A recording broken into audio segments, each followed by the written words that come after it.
Hey, it's Raktar, and I decided I would start this video right as the 1 year mark passes, and the reason I figured that I would start the video as the 1 year mark passes is just because the first year in Tokyo Jungle, usually pretty lame, not a lot going on. So anyways, I thought I would talk today about, so I'm playing as the Panda Bear, and there's a reason that I'm playing as the Panda Bear on this glorious day of days, and the reason I'm playing as the Panda Bear is because I asked for votes. A lot of people voted for like one-off, like nobody really grouped up. Sometimes, you know, people tend to group up and they all want me to play as like a similar or same animal, but nobody really grouped up this time. They gave me a lot of different suggestions for animals.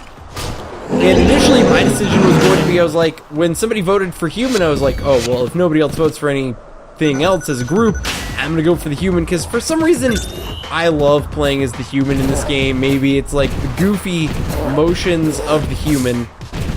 But then, things happen. Things that involve me playing a lot of other video games. And what inevitably ended up going down was I ended up, for the last week, not really doing a lot. Because I've been playing World of Warcraft. For like, the last 4 weeks, I've been playing World of Warcraft almost non-stop. And the closer I got to level 90, like, the more I just compulsively played World of Warcraft. So, what's interesting is when I got my... I don't know why I'm talking about World of Warcraft today, but that's what I'm going to talk about, because you may notice there's a big gap in between this video and the last video, and that's totally because of World of Warcraft. So anyways, I played World of Warcraft a lot. Like, I've got a rogue, a level 85 rogue, and a level 80 priest, and between the two of them, I've racked up 5 months of playtime. For anybody not familiar with, like, World of Warcraft or games where you rack up playtime in months, that's not like I was playing the game for 5 months. That means I was in-game for 5 months over the course of years. I was in-game for 5 months. And so, I thought I'd put a little bit into perspective here today, though. So, in the last 4 weeks, I've racked up 100-something hours of playtime, which means I've racked up almost 5 days of playtime, which is pretty redonkulous as far as playtime goes. But yeah, so I've racked up almost 5 days of playtime, which is funny, though, if you factor in the part that I was sleeping for 8 hours a night. That means for literally 7 days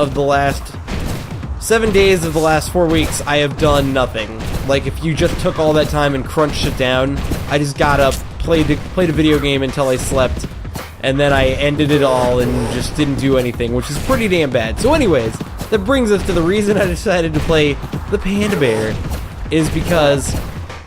So, oh yeah, by the way, I hadn't played World of Warcraft in 3 years, up until We're Sleeping with a Desperate Mate, I don't care.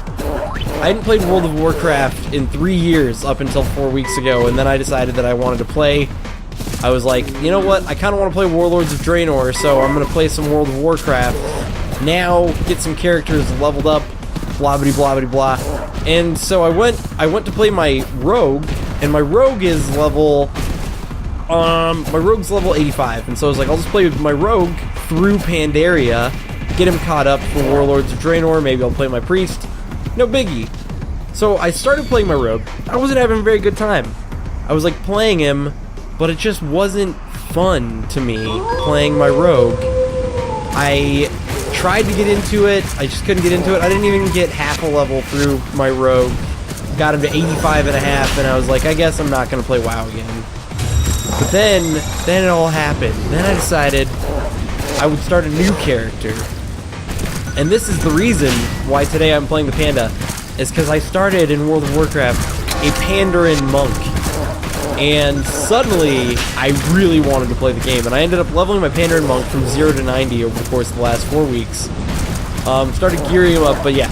So it was like, in honor of the fact that that game was keeping me from recording new Tokyo Jungle episodes, in honor of that fact, I was like, I will play as the Panda Bear since I'm coming back. But also, not only, I'm not just playing the Panda Bear randomly. Somebody actually did vote for Panda Bear in the comments of the last video, so I was like, you know what? The Panda Bear not only got a vote, the Panda Bear also is what I've been doing for the last whatever, that I've not been making videos for the YouTube channel. And it's been pretty bad. I keep on being like, I'm gonna make videos for the YouTube channel. I'm not even sure how long it's been since this video and the last video, at first I didn't think it was a very long break, but I think the break, my sense of time has gotten really, really bad, I believe, because of gaming. That happens to me when I get into games like that. Also, it happened to me when I was doing, when Elder Scrolls Online came out. But during Elder Scrolls Online, I was surprisingly able to maintain my YouTube channel while I compulsively played the game. I was like, you know what? I'm gonna maintain my YouTube channel, and I'm gonna compulsively play this video game. And it worked out pretty well, but apparently, for World of Warcraft, that was just not possible at all, and what? Oh my god. So for me to explain right now, when I got that evade command, I seriously thought that that little chick was attacking me. I was like, is that chick really trying to jump attack me? I mean, I know I killed a little baby chick before, but I just don't get it now. Is this chick really gonna come at me like that? And it turns out the answer is no. But anyways, now that I'm done explaining all about my endeavors with World of Warcraft and where I've been and why I haven't been streaming on Twitch and why I haven't been recording YouTube videos for like a month maybe, I don't even know. Now that I'm done with all of that, it's time for me to now talk about what's going on right now, which is Gamescom. Yes, Gamescom is going on right now, and I don't know about anybody else, but I personally, I feel like this year's Gamescom is definitely a little bit way cooler than E3 this year. And the reason I'm like comparing it to E3 now, interestingly enough, technically Gamescom is the biggest gaming convention in the world, whereas E3 is sort of small by comparison. In fact, when I say sort of small, I mean E3 is way small in comparison. About, from what I've gathered, like 10,000 people go to E3, and that's because it's supposed to be mostly for press people. It's a press event, whereas Gamescom is like a gaming convention in the same vein as PAX is a gaming convention, or it's a gaming convention in the same vein as how like Comic-Con is a comic convention, or Comic-Con's now a pop culture convention, but that's fine. I know that some of the comic people get unhappy about the fact that Comic-Con is a pop culture convention, but I don't mind. I'm okay with it. So anyway though, Gamescom is going on right now. And what's interesting, like I was saying, is that usually companies seem to have their like BRs, and by BR I'm gonna say big reveals. They seem to like to save them for E3. And they kind of like leave poor Gamescom and poor PAX and poor whatever other I'm sure there's many other gaming conventions, but you know, like the big ones are like PAX is actually Tokyo Game Show is the other. The big four is technically Gamescom, Tokyo Game Show, and the two PAXs. Now a third PAX, by the way, is coming up. But anyways, Gamescom had a lot of big announcements this week. Like, seriously, I was very impressed with the number of announcements the Gamescom got in terms of, like, hey, this is what games are coming out. They, like, PlayStation, in particular, Sony seemed to save a lot of reveals. And I finally am in this place where I am definitely excited to get a PS4, just because before I was only excited to get the Wii U, which I have a Wii U, and I love my Wii U, but I knew I was going to get a PS4. Like, I had already decided long ago that in this current generation, the current gen now, I was like, between Xbox One and PS4, technically I'm going to have to get one, because I know that not all games are always going to be on the... I know that not all games are always going to be on the PC, which in my dreams, I admit, every game would be on the PC. And my dreams would come true, and it'd be amazing, and all the console peasants in the world would get PCs, and all the gaming companies would be like, PCs are superior, we should always put it on the most superior device. But instead, they're not like that at all. So, whatever. Oh, damn it, I pressed the wrong button. So, all that aside, I'm going to actually talk about the releases that excited me this week. So, firstly and foremostly was a game for the PS4 exclusive that got announced called Rime. If you don't know what Rime is, it's not R-H-Y-M-E, it's R-I-M-E.